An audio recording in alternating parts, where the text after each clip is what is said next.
Bien.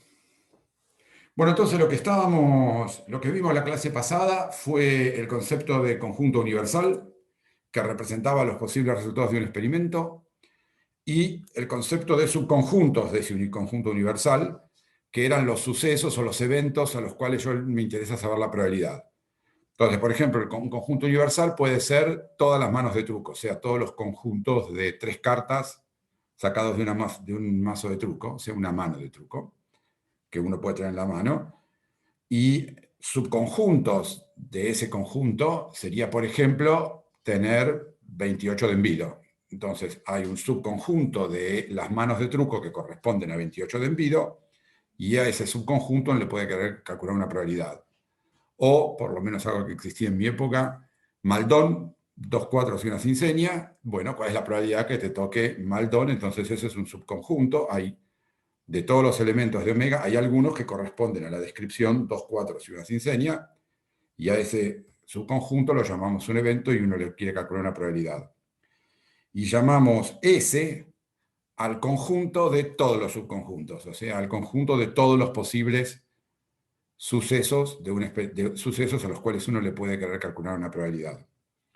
Entonces, un segundito, ¿dónde está?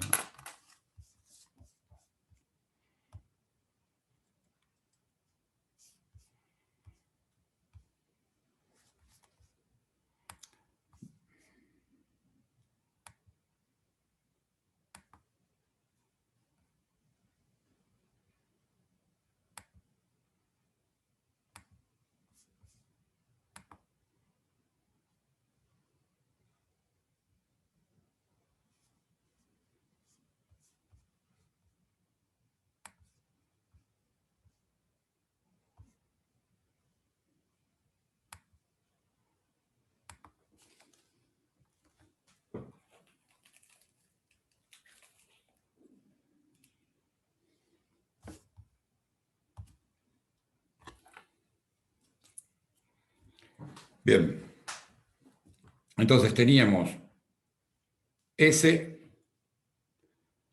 era el conjunto de todos los subconjuntos de omega, donde omega era el espacio muestral o el conjunto universal. Y entonces habíamos definido P como una función de conjunto, donde a cada uno de los elementos de S le asigna un número real, eso quiere decir función de conjunto, con 3 propiedades, que la probabilidad de A unión B es la probabilidad de A más la probabilidad de B si A y B son disjuntos. 2, la probabilidad de cualquier elemento, de cualquier evento, de cualquier subconjunto de S es mayor o igual que 0.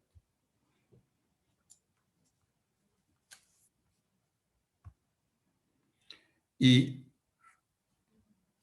esto lo que quería decir que la probabilidad era una medida. Y tercera condición era que la probabilidad del conjunto universal sea 1. Cualquier función de conjunto que cumpla estas 3 condiciones, en matemáticas se lo llama una probabilidad.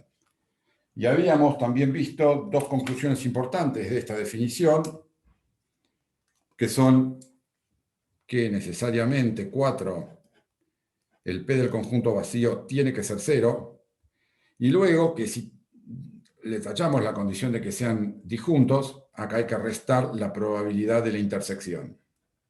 O sea, la probabilidad de la unión es la probabilidad de cada uno, la suma de las probabilidades menos la probabilidad de la intersección. Y lo que habíamos discutido es cómo asignar probabilidades consistentemente con estos con estos 3 postulados de la definición para el caso de omega finito. Entonces, para el caso que uno tiene un omega, un conjunto universal finito, eso quiere decir que omega es de la forma, tiene un elemento A1, A2, hasta un máximo a n, y decimos por supuesto que el cardinal de omega entonces es n. Uno le asigna probabilidades a cada uno de los subconjuntos de omega que tienen un solo elemento, eso lo escribíamos con abuso de notación, probabilidad de ahí, y a esto le dábamos un numerito PI. O sea, se define PI como la probabilidad de un subconjunto de un solo elemento. Entonces, el hecho de que la unión de todos los ahí me da el omega, me obliga a que la sumatoria de PI sea 1. O sea, la probabilidad de cada uno de los elementos sumada en total tiene que ser 1 para que la probabilidad de omega del conjunto universal sea 1, teniendo en cuenta que todos estos ahí son disjuntos entre sí. O sea que podemos elegir n-1 numeritos pi y el enésimo queda fijo por esta condición. Esto, y luego la probabilidad, dado cualquier conjunto, por ejemplo, cualquier subconjunto, por ejemplo, A2, A3, A9, la probabilidad de A, del subconjunto A, es directamente la probabilidad de sus componentes, o sea, es P2 más P3 más P9. O sea que la probabilidad de cualquier suceso, miembro de ese, se calcula simplemente como la suma de las probabilidades de cada uno de sus miembros. Y dijimos que cualquier conjunto de PIs que satisfaga la condición que la suma de los n da 1 es una probabilidad que automáticamente satisface la definición de probabilidad. Y es la única manera posible de asignar probabilidad. O sea, no es que hay otra manera que cualquier otra manera tendría que ser equivalente a esta. Y en particular mencionamos que hay distintos criterios para asignar probabilidades sobre un conjunto finito. Al principio mencionamos el caso de detector o tirar la moneda, pero el otro caso es el de equiprobabilidad, en el cual todos los miembros de omega son todos equiprobables. En ese caso, lo que teníamos es que todos los PIs son iguales, quiere decir, y debido a que tienen que sumar 1, esto implica que todos los PI tienen que valer 1 sobre n, o sea, cada elemento vale 1 sobre n si omega en total tiene n elementos. Entonces, la probabilidad de un cierto subconjunto A, que era I, P2 más P3 más P8, si P2 y P3 más P8, cada uno de ellos valen 1 sobre n, directamente es la suma de 1 sobre n más 1 sobre n más 1 sobre n, o sea, 3 veces la probabilidad de cada uno de estos elementos. O sea que es directamente el número de elementos que tiene A dividido el número de elementos que tiene omega. O sea, lo que se llama el cardinal de A dividido el cardinal de omega. Esto, por supuesto, ya es en el caso de equiprobabilidad. Cuando veamos ya la otra clase, omegas que no son finitos, sino son infinitos, numerables o no numerables, esto ya no se puede aplicar más, porque claramente si tengo infinitos elementos de omega no puedo definir equiprobabilidad. Si tengo infinito y cada uno es equiprobable, tiene que tener cada uno probabilidad 0. Que de hecho es lo que ocurre en el caso de la recta. Cada elemento de la recta van a ver que tiene probabilidad 0. Bien. Entonces, para el caso de equiprobabilidad, calcular la probabilidad de un suceso, directamente lo que quería decir era contar cuántos elementos tiene el suceso y dividir por cuántos elementos tiene el conjunto universal. O sea que calcular probabilidades en el caso de equiprobabilidad termina siendo un juego el aprendizaje de cómo hacer para contar elementos de conjuntos. Este A es un conjunto, este omega es otro conjunto, y lo que empezaban a ver en la clase de problemas es cómo calcular cuántos elementos tiene un dado conjunto. Y eso es lo que permite calcular probabilidad de cualquier conjunto, o sea, de cualquier suceso. Entonces, veamos un ejemplo, o parte de un ejemplo. Entonces, digamos, un ejemplo bien práctico, que es el juego de apuestas y de ganancias al azar. Entonces, digamos que vamos a escribirlo, quiero calcular la probabilidad, me interesa la probabilidad de sacar al menos un ancho de espadas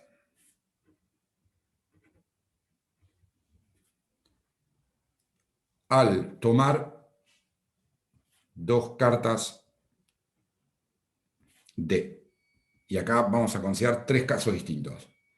Tomo dos cartas de un mazo de truco.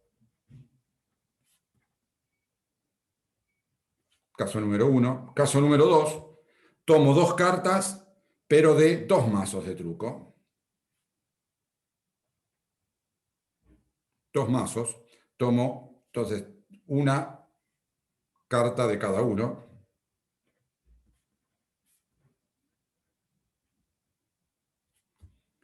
Y tercero, dos mazos de truco de nuevo, pero entremezclados. Este sería el enunciado. O sea, quiere decir, tengo dos mazos, digamos, uno que tiene de la parte del reverso rojo en rojo y el otro en azul. Mezclo los dos mazos, tengo una pila de 80 y de la pila de 80 elijo dos cartas al azar. Entonces, lo que nos interesa acá es, nos van a decir, bueno, si al tomar dos cartas al azar saca un ancho de espada, tiene cierto premio monetario. Entonces uno lo que quiere saber es a cuál de los tres juegos le conviene participar. Le conviene participar en el 1, en el 2 o en el 3. O sea, en cuál de estos es más probable sacar, lograr sacar un ancho de espadas. Bueno, como verán, un ejemplo de alta importancia práctica. Bien, entonces yo voy a hacer la cuenta para el tercer caso. Los otros dos les queda a ustedes de ejercicio. Y bueno, me gustaría que piensen cuál le parece que es más probable que salga un ancho de espadas acá. Eso simplemente para donde la intuición. Entonces, consideremos el caso 3. Y vamos a considerarlo de la siguiente manera para resolverlo. Vamos a hacerlo de dos métodos. El primero, vamos a considerar que tenemos dos casillas. O sea, una casilla A y una casilla B. Y cuando agarro una carta la pongo en la casilla A y luego agarro una segunda carta y la pongo en la casilla B. O sea que el orden en el que saco las cartas es importante porque la primera carta que saco la pongo en el A y la segunda la pongo en el B. Entonces, lo primero que hay que hacer cuando uno tiene un problema es identificar el conjunto universal. El conjunto universal en este caso, entonces, son los pares ordenados A, B, tal que A es distinto de B, donde A minúscula representa qué carta cayó qué carta puse en mi casillero A, la letra B representa qué carta puse en el casillero B. En total, el número de cartas posibles que tengo son 80, porque recuerden que son dos mazos entremezclados, o sea que mi mazo tiene 80 cartas. Cuando yo agarro una carta al azar, esa carta puede ser una entre 80. Y por supuesto, no puedo sacar dos veces la misma carta, o sea, no puedo sacar dos veces el ancho de espada rojo, porque hay un único ancho de espada rojo, entonces la condición es que tengo un par ordenado, pero donde los dos elementos no pueden ser iguales.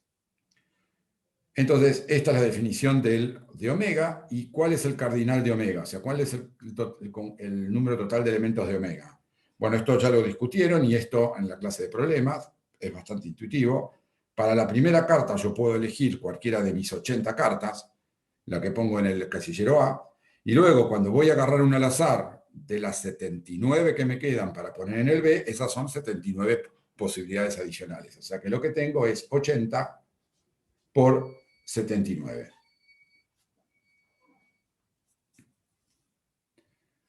Lo que tengo que hacer ahora es contar cuál es el cardinal de A,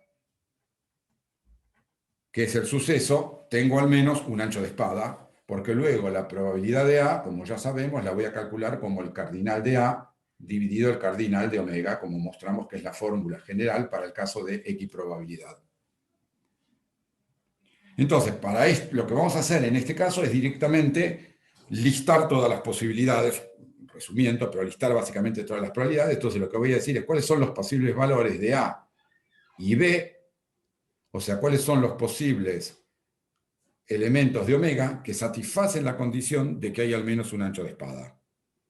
Entonces, podría ocurrir que las dos cartas que saqué son ancho de espada. Entonces, una es el ancho de espada rojo, donde eso quiere decir el color de la parte del revés de la carta, y el B es el 1 de espada azul.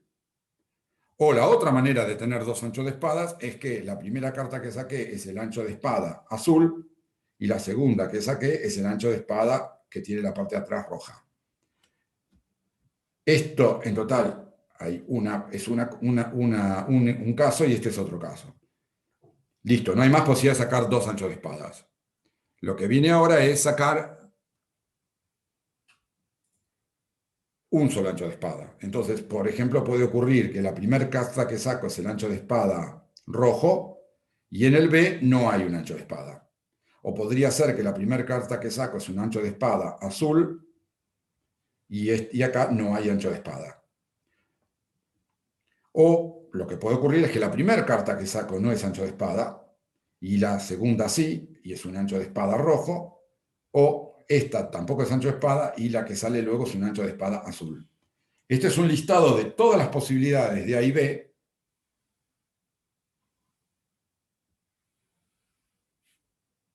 para el suceso A, que es, tengo al menos un ancho de espada, no uno solo. Si fuera uno solo, solo tengo este subconjunto, al menos un ancho de espada. El premio es con tal de que salga alguno. Entonces, ¿cuántos casos son estos? Bueno, si este es el rojo y sé que el azul no salió, de las 80 cartas, esta no puede ser el ancho de espada rojo porque ya salió. No puede ser el ancho de espada azul porque me dicen que salió un solo ancho de espada. Por lo tanto, de las 80 cartas solo quedan 78 posibles para la posición B. Me paran si alguna cosa que digo no queda claro. Y lo mismo en estas. Si salió el azul y no salió el rojo, para el segundo, perdón, si salió el azul y ya salió el azul y sé que el rojo no salió, en total para el B hay 78 posibilidades adicionales. Y lo mismo con este y lo mismo con este. Por lo tanto, el cardinal de A es igual a 78 por 4 más estos dos. Y la probabilidad entonces de sacar al menos un as de espada cuando tomo dos cartas de dos mazos entremezclados es 78 por 4 más 2 dividido el cardenal de omega, que es 80, 79.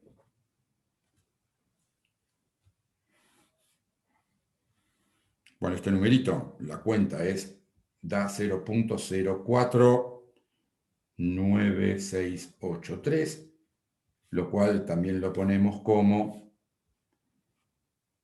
4.9683%, que es lo mismo ponerlo como porcentaje o como decimal. O sea que es ligeramente por debajo de 5% la probabilidad que al tomar de dos mazos salga un ancho de espadas. Bien. Voy a hacer rápidamente este mismo problema ahora, pero considerando que no tengo dos casilleros, sino que cuando saco las dos cartas simplemente agarro una carta del mazo, luego agarro la otra y me las pongo en la mano. Con lo cual, simplemente no me importa en qué orden salieron, lo único que me importa es que en mi mano hay un ancho de espada rojo y otra carta no, o que en mi mano hay un ancho de espada rojo y uno azul. Entonces, ¿cuál es la diferencia con este caso? Al no importarme el orden en el cual salen las cartas, o sea, al no tener estos dos casilleros, sino simplemente las cartas que agarro las pongo en mi mano y me olvido en qué orden salieron, cambió el conjunto universal, entonces vamos a llamar a este método 2. Método B, porque así, caso 1, 2, 3, entonces este es un método, el otro es un método A, este es un método B. Entonces ahora el conjunto universal omega ya no es más los pares ordenados, sino que son los subconjuntos AB, tal que A es distinto de B. La diferencia entre par ordenado y subconjunto es que en el subconjunto no me importa cuál es la primera, cuál es la segunda, solo me importa que haya una carta tipo A y una de tipo B, a diferencia en este caso que me interesa que la A salió primero y la B salió después. Entonces, el conjunto universal pasó a ser distinto porque cambió mi experimento. Entonces, la lista de posibles resultados cambió. Entonces, para calcular el cardinal de omega, lo que tengo que hacer es considerar el ejemplo que vieron ya con Darío en la clase de problemas, y es que yo tengo en total un conjunto de, en total, n cartas o n objetos, y tomo un grupo de k al azar, sin importarme en qué orden están. Simplemente me interesa cuáles son el conjunto k que tomo, que el subconjunto k, vamos a poder ver, sin importar el orden.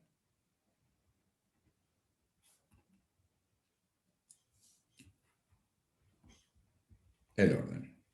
Entonces, si tengo n objetos, por ejemplo, n bolitas en una bolsa y saco k de ellas al azar, ¿de cuántas maneras puedo tomar k al azar de las n? Bueno, vieron que eso es el número, este problema es suficientemente importante para recibir nombre propio y es el combinatorio nk.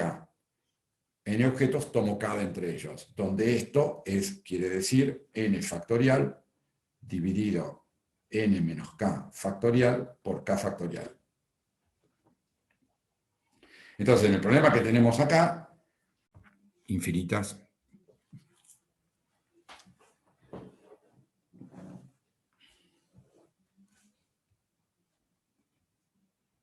Perfecto. Bien, cada ya tengo dos dados, digamos de nuevo uno rojo y uno azul para distinguir un dado del otro. Y por supuesto, en este caso entonces, omega, al ser los dados distintos, el conjunto universal son los pares ordenados AB, donde tanto A como B son menores o igual que 6 o mayor o igual que 1. Y el par ordenado se refiere a que el primero corresponde a lo que ocurre con el dado rojo y el segundo que ocurre con el dado azul. O sea, el orden está automáticamente definido por el color del dado. Y entonces, como este primer número puede ser cualquiera de los 6 números del dado y este cualquiera de los números del 6, tenemos que el cardinal de omega es 36. Entonces, si quiero calcular algún suceso, lo que tengo es que definir cuál es el subconjunto asociado a ese suceso. Y entonces una cosa que podemos decir es, bueno, ¿cuál es la probabilidad que los dados sumen 10? O sea, ¿cuál es la probabilidad que ocurra el suceso A, donde A es el conjunto de todos los AB, pares ordenados AB, que pertenecen a omega, o sea, subconjuntos de omega, tal que A más B es igual a 10. Y otro que nos va a interesar, que B,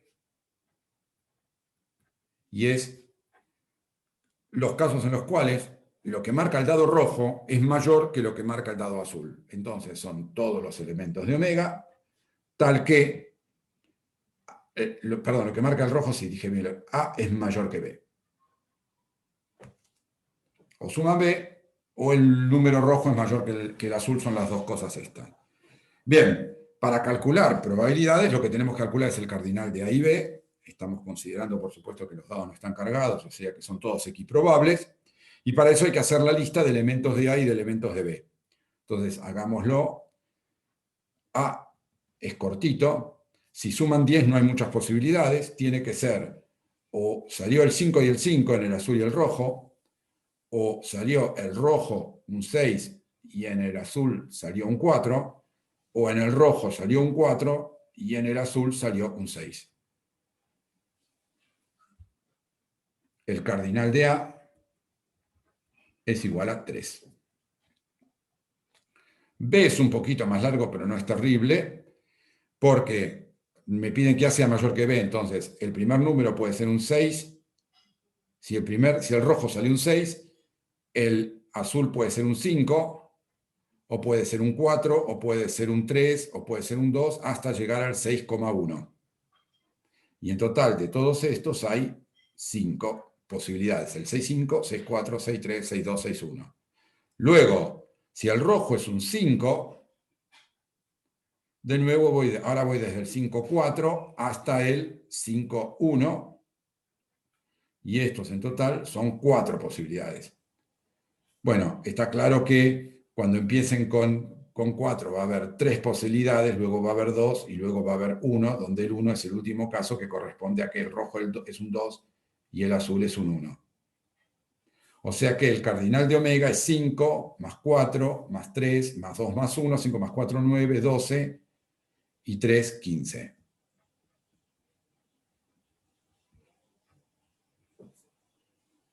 Quedó claro, ¿no? O sea, me salté los números para no tener que estar anotando 15 números distintos. Y entonces, la probabilidad de A es igual a 3 sobre 36 y la probabilidad de B es igual a 15 sobre 36. Hasta acá dirán, ¿para qué está jugando Ricardo con esto? También nos puede interesar calcular la probabilidad de A, o sea, la probabilidad de decir las dos cartas suman 5, pero además el rojo es superior al azul, es mayor que el azul. Entonces, pero además es lo que se llama intersección, es decir que las dos cartas suman 5 y que además el primer número es mayor que el rojo es mayor que el azul, quiere decir que quiero calcular la probabilidad de A intersección B. Para calcular la probabilidad de A intersección B, lo que tengo que hacer es calcular el cardinal del conjunto A intersección B y dividirlo por el cardinal de omega. Ahora, el cardinal de A intersección B, ¿cuánto es? Bueno, A tiene todos estos. El único que cumple o sea, ser A implica ser uno de estos tres. Para ser al mismo tiempo B, en que el rojo es mayor que el azul, la única posibilidad es el 6-4. Por lo tanto, el cardinal de A intersección B es 1. Hay un único elemento de los 36 de omega que satisface la condición A y la condición B al mismo tiempo. Y por lo tanto, esta probabilidad es 1 dividido 36. Entonces, estas son cosas que podemos calcular con A y con B. Ahora viene la siguiente pregunta, y acá viene el concepto nuevo.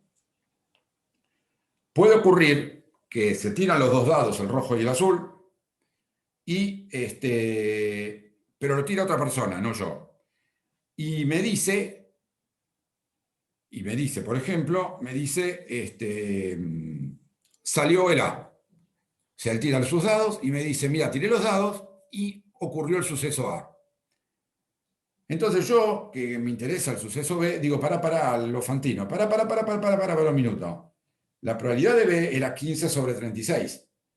Pero ahora que me estás dando el dato de que cuando tiraste los dados salió A, quizás la probabilidad de B haya cambiado. Entonces, lo que nosotros nos estamos planteando ahora es, ¿cuál es la probabilidad que salga B teniendo el dato de que salió A? ¿Se entiende la pregunta? Entonces, el dato que salió A, recuerden, el dato de que salió A quiere decir lo que salió es un evento, es un suceso, y eso es un subconjunto. Entonces, el dato de que salió A salió uno de estos tres. Y de estos tres, este no cumple B, este no lo cumple y solo lo cumple del medio. Por lo tanto, si a mí me dan el dato que salió A, la probabilidad de que al mismo tiempo ocurra B es la probabilidad de que ocurra el 6-4 entre estos tres. O sea, es la probabilidad de que ocurra 1 entre estos tres. Y por lo tanto, la probabilidad de que salga B, de que haya salido B, perdón, de que haya salido B sabiendo que además salió A, esa probabilidad la vamos a escribir, la probabilidad de B, sabiendo que salió A. Y esa probabilidad, luego la vamos a definir formalmente, esta probabilidad intuitivamente es, sabiendo que salió A, quiere decir que tengo estas tres posibilidades, la probabilidad que al mismo tiempo haya salido B es una entre estas tres. Por lo tanto, esta probabilidad es 1/3. Y esto se llama la probabilidad condicional de B dado A.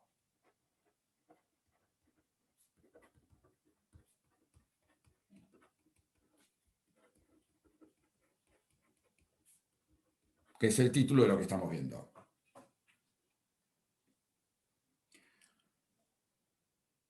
Es importante entender que la probabilidad de B, dado que salió A, es distinta de decir, vamos a escribirlo acá, entonces la probabilidad de que B, dado que salió A, es distinta de la probabilidad de que haya salido B y que haya salido A. La probabilidad de que haya salido B y A al mismo tiempo es esta que tenemos acá y es 1 en 36. En cambio, la probabilidad de que haya salido B sabiendo que salió A es 1/3. ¿Y eso por qué? Porque el hecho de saber que salió A nos restringe el espacio de 36 a 3 y ahora solo puede ocurrir uno de los tres y el B es uno de esos tres. Lo otro que también ocurre es que la probabilidad condicional no es reflexiva en el siguiente sentido. La probabilidad de B sabiendo que salió A es distinta de la probabilidad de A sabiendo que salió B. ¿Cómo hago para calcular la probabilidad de A sabiendo que salió B? Bueno, entonces acá tengo que mirar cuántos son el número de elementos que tiene B. Ahora lo que estamos evaluando es la probabilidad de A sabiendo que salió B. Entonces, la probabilidad de A sabiendo que salió B es, si alguien me da el dato que salió B, yo sé que es una de estas 15. Entonces, de entre estas 15, ¿cuál además satisface A? Bueno, A la satisface las que suman 10. De las que suman 10 entre estos, teniendo en cuenta que siempre mayor el B que el A, tenemos que solamente satisface A el 6,4, que sería el que estaría acá. Entonces, dado B, la probabilidad de A dado B la calculamos como entre todas las posibilidades de B, que son 15, ¿cuáles de esas 15 al mismo tiempo satisfacen A? Y la respuesta es una sola. Entonces, si a mí me dicen la probabilidad de que haya salido A solita es 3 sobre 36. Pero si me dicen el dato de que salió B, entonces la probabilidad de que haya salido A, dado que se satisfizo B, pasó a ser 1 sobre 15. Es interesante, fíjense, que la probabilidad bueno, a ver, en este caso, no, es en el otro caso, que olvídense un segundito lo que acabo de decir. Entonces, lo que tenemos es definir una nueva cosa que es la probabilidad condicional al hecho de la probabilidad que haya ocurrido un cierto evento, sabiendo que hay otro que ocurrió.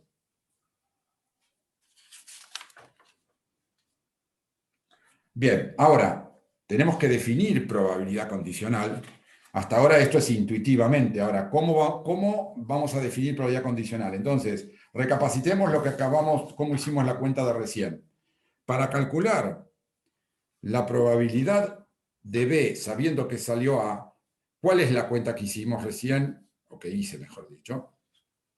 Entonces, repito, la probabilidad de B sabiendo que salió A, ¿cómo la hicimos? Bueno, lo que dije es, si sé que salió A, tiene que ocurrir uno de estos tres. Por lo tanto, de los tres posibles que corresponden a que haya salido A, ¿cuáles de ellos además satisfacen B?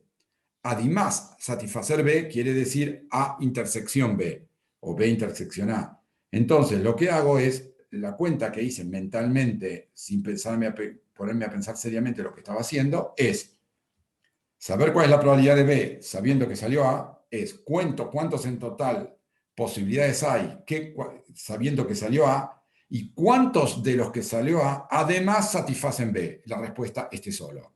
Y este solo quiere decir cuál es el cardinal de A intersección B, que es este 1 que teníamos de antes.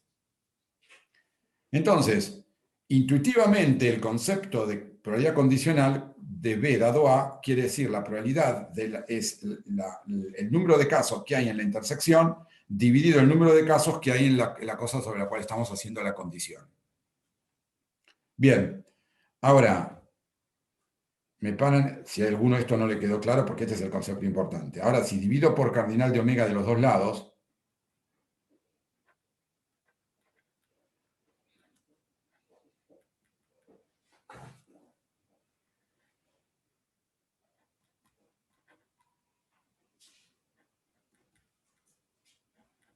cardinal de omega, que por supuesto es dividido por lo mismo, Recuerden que esto, el número de veces que sale B intersección A dividido el número de veces de omega, que era la cuenta que habíamos hecho acá para calcular la probabilidad de intersección omega, era lo que llamamos la probabilidad de la intersección.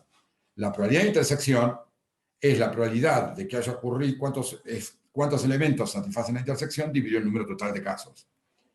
Y este de acá abajo, el número de veces que número de casos que corresponden a A dividido el número de casos totales es lo que llamamos la probabilidad de A. Entonces, a partir de la interpretación intuitiva de qué quiere decir probabilidad condicional, definimos la probabilidad condicional, definimos la probabilidad condicional, y ahora esto es una definición, la probabilidad de B dado A, la definimos como la probabilidad de A y B, que es lo mismo que la de B y A, porque la intersección es conmutativa, dividido la probabilidad de A.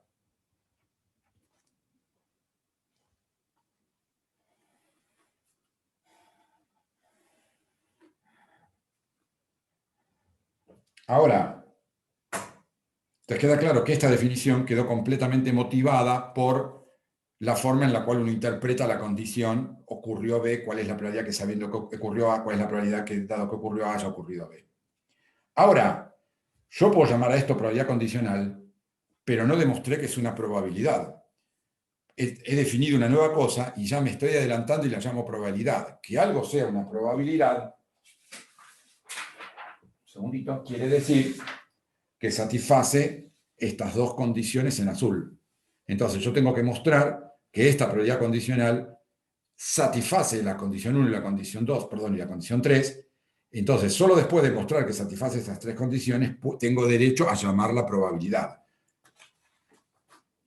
Algo que quiero aclarar para que se entienda bien es que esta probabilidad y esta probabilidad son funciones distintas.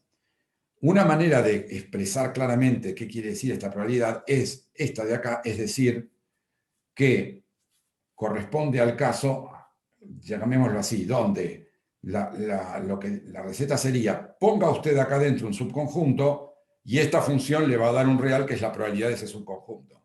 En cambio, esto hay que escribirlo así de una manera que no es elegante, pero la probabilidad condicional quiere decir, ponga usted acá un subconjunto A, B, C, D o E y le va a dar la probabilidad de ese conjunto dado que salió A.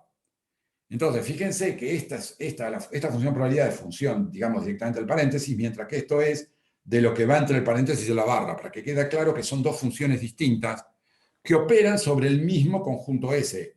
Yo acá puedo poner cualquier elemento de S, de subconjunto de omega, cualquier elemento de S, acá puedo poner cualquier elemento de S, y en ambos casos voy a obtener un número real. Lo que me falta mostrar es que si esto de acá es una probabilidad, que es las dos cosas que hay de este lado, el hecho de que estas dos funciones de acá cumplen la definición de probabilidad implica que esta también la cumple. Y eso es lo que falta demostrar para tener derecho a llamarlo probabilidad. Entonces, lo que tengo que mostrar es que las tres propiedades que dije recién, la primera es que esta función aplicada a la unión de dos subconjuntos es igual a la suma de las probabilidades si esos subconjuntos son disjuntos. Lo pongo en términos. La probabilidad de B unión C dado A tiene que ser la probabilidad de B dado A más la probabilidad de C dado A cuando B y C son disjuntos. Este es el equivalente a esta ecuación de acá. Solo que acá lo estoy aplicando para la función probabilidad directamente, mientras que acá estoy aplicando esto para su argumento, pero es la función es función condicional. La segunda que tengo que mostrar es que el equivalente a este, y es que la probabilidad de cualquier conjunto B dado A es mayor o igual que 0. Y la tercera que tengo que mostrar, que la probabilidad de omega, entonces ahora en el agujerito meto omega, dado A, tiene que ser igual a 1. Si se cumplen estas tres condiciones, quiere decir que esta función, como función de su primer argumento, llamémosle, o lo que va antes de la barra, satisface las tres condiciones de una probabilidad, es una función de conjunto que satisface estas tres, por lo tanto tengo derecho a llamarla probabilidad. Bien. Entonces, para la primera, lo que utilizo es que la definición, y entonces tengo que utilizar esta definición, solo que en vez de B, lo que tengo que poner es B unión C. Entonces, por definición, esto es igual a la probabilidad de B unión C intersección A dividido la probabilidad de A. Entonces, repito, tengo que volver a escribir esta fórmula de acá, solo que en lugar de donde dice B, tengo que poner B unión C, porque en vez de calcular la probabilidad condicional de B, calculo la probabilidad condicional de B unión C.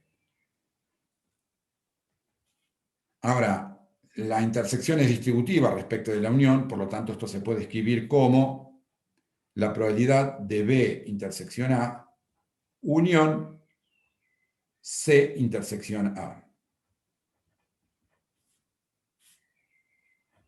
Dividido probabilidad de A.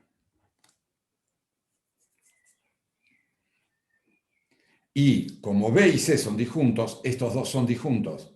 Por lo tanto, utilizando el hecho de que esta función es de probabilidad, la probabilidad de la unión es la suma de las probabilidades, esto me queda igual a la probabilidad de B intersección A más la probabilidad de C intersección A.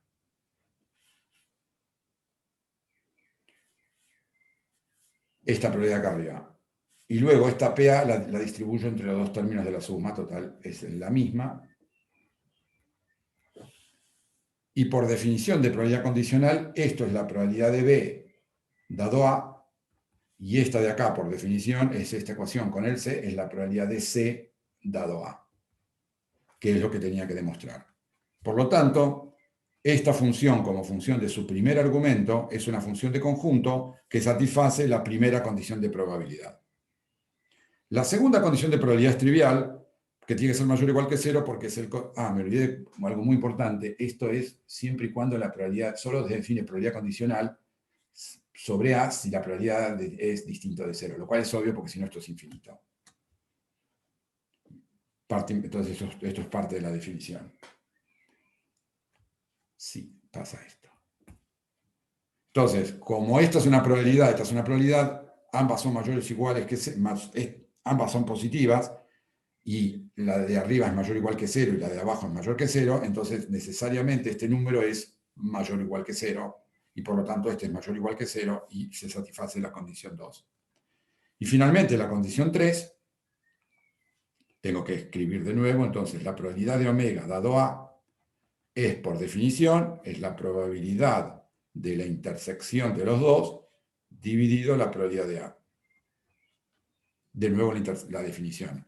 Ahora, la intersección de omega con A, la intersección del conjunto universal con cualquier subconjunto, es ese subconjunto. Entonces acá adentro, entonces acá es lo que estoy usando, que omega intersección A es A, y me queda 1. Por lo tanto, es cierto que como función de su primer argumento, la probabilidad de omega, dado cualquier A, es 1. Por lo tanto, hemos demostrado que esta definición, que intuitivamente tenía el concepto de probabilidad condicional, es una probabilidad, y de ahora en más la vamos a llamar probabilidad condicional. Bien. Está claro que uno puede definir muchísimas probabilidades, de hecho, incondicionales. Uno puede definir la probabilidad condicional dado que ocurrió A, que es lo que tenemos recién, o puedo poner la probabilidad condicional dado que ocurrió B, y entonces acá puedo poner cualquiera de los elementos de S, cualquier subconjunto de omega y puedo calcular la probabilidad de ese subconjunto dado B, y en general tengo muchísimas probabilidades posibles que puedo definir, donde es la probabilidad como argumento, como función de su primer argumento, dado cualquier subconjunto. Fíjense que de esta manera muestro cómo, entonces acá, de nuevo, acá va cualquier elemento de S, acá va cualquier elemento de S y acá va cualquier elemento de S. Por lo tanto, todas estas probabilidades condicionales, que lo pongo X en forma general, son funciones que van de S en los reales. O sea, son funciones de conjunto que satisfacen estas tres. Entonces acá vemos cómo dentro de la misma S, del mismo espacio muestral omega, puedo definir muchas probabilidades distintas, que son las distintas probabilidades condicionales que uno puede elegir para el valor de X. Bien. Entonces, esta definición me la voy a dejar por acá porque es importante.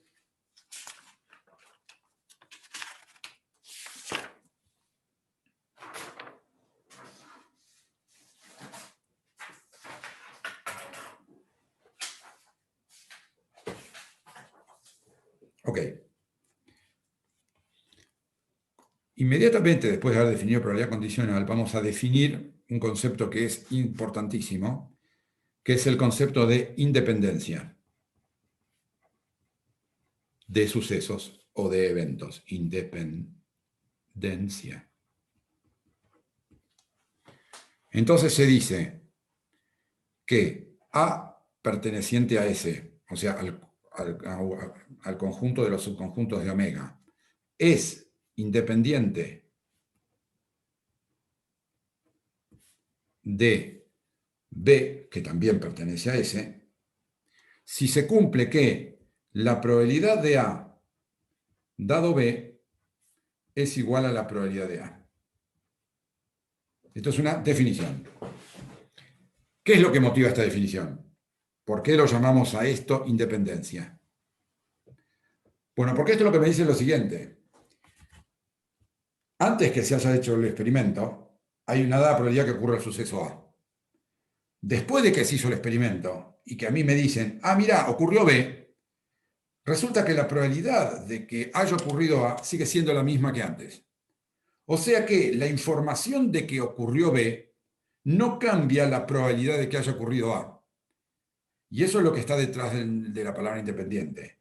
La probabilidad de que ocurra A es independiente de saber o no que ocurrió B. En los casos que estuvimos mirando recién, A y B no eran independientes, porque la probabilidad de B, sabiendo que salió A, era un tercio, mientras que la probabilidad de A no era un tercio, era un doceavos.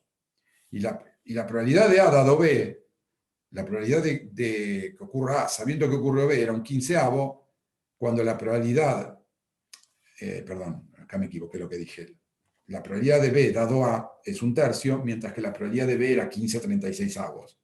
Entonces, saber que ocurrió A me cambió la probabilidad de que haya ocurrido B. Que a mí me den el dato que salió A, cambió mi expectativa respecto de B.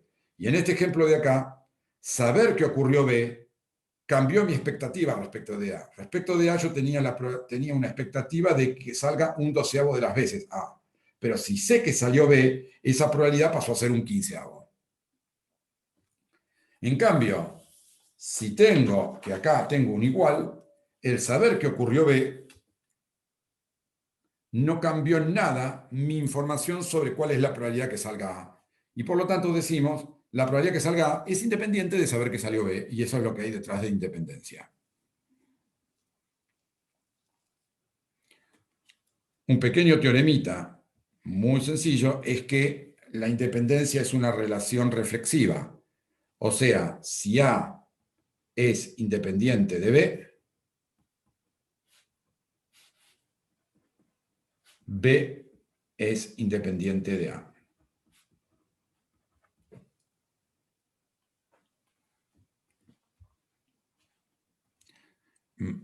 Expresado matemáticamente, lo que queremos decir es que A sea independiente de B, recordamos, quiere decir que la probabilidad de que salga A sabiendo que salió B sigue siendo PA.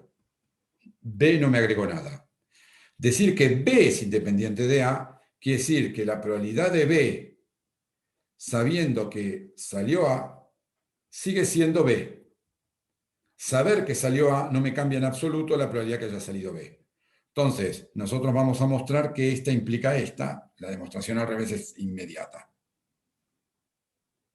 Se entiende entonces que estas dos cosas son distintas y a priori no era obvio que este es un sí, solo sí. Sí, pero lo es. Entonces, para eso, escribamos, calculemos cuánto vale la probabilidad de B dado A. La probabilidad de B, dado que ocurrió A, por definición de probabilidad condicional, es la probabilidad de B intersección A dividida la probabilidad de A. Ahora, la probabilidad de B y A es lo mismo que poner la probabilidad de A y B, porque la intersección es conmutativa. Y vamos a multiplicar y dividir por probabilidad de B, y por supuesto me falta esta probabilidad de A acá abajo. Todo esto es igual porque estas se cancelan y me queda esto de acá.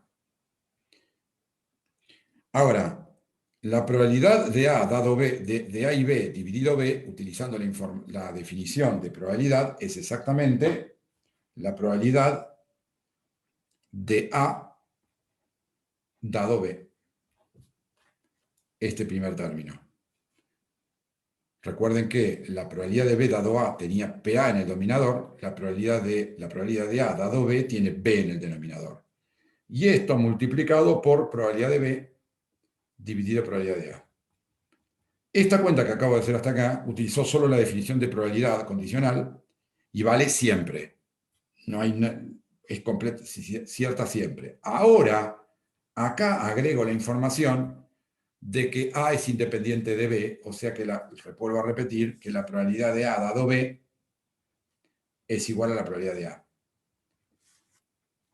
Entonces, en vez de poner probabilidad de A dado B, puesto que A es independiente de B, acá me queda probabilidad de A, que es lo que dijimos de independencia.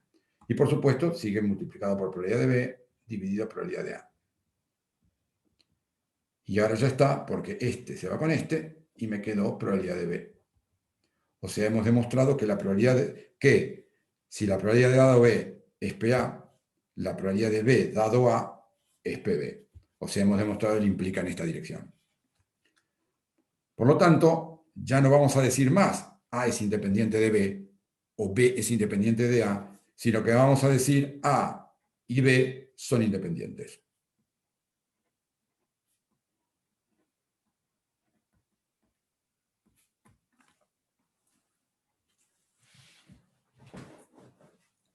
Bueno, el concepto de independencia es uno de los más importantes que vamos a sacar de probabilidades y está directamente relacionado, y es de donde sale el concepto de errores correlacionados o errores no correlacionados, lo cual es muy importante, ya van a ver cuando uno hace tratamiento de datos, considerar si cierto error está correlacionado con otro o es independiente del otro. Y como los errores son eventos, son sucesos, decir que uno es independiente del otro quiere decir exactamente esto, donde la definición de independiente es la que acabamos de poner acá. Bien, con esto de la interrupción me extendí un poquito, yo quería hacer lo que vamos a hacer las primeras clases, solo las primeras, es que yo doy de 9 a 10, luego hago 15 minutos de intervalo, y de 10 y cuarto a 11 y cuarto, y los chicos, la clase de problemas arranca en vez de a las 11, a las 11 y cuarto. Voy a tratar de hacer eso, pero me escapé un poquito, así que yo tengo en este momento y 10, así que vamos a hacer 10 minutos de intervalo y vamos a seguir trabajando con este concepto de independencia que es muy importante. ¿Alguna pregunta? Parece que no. Bueno, entonces voy a interrumpir el record y en 10 minutos vuelvo y me corto a propósito para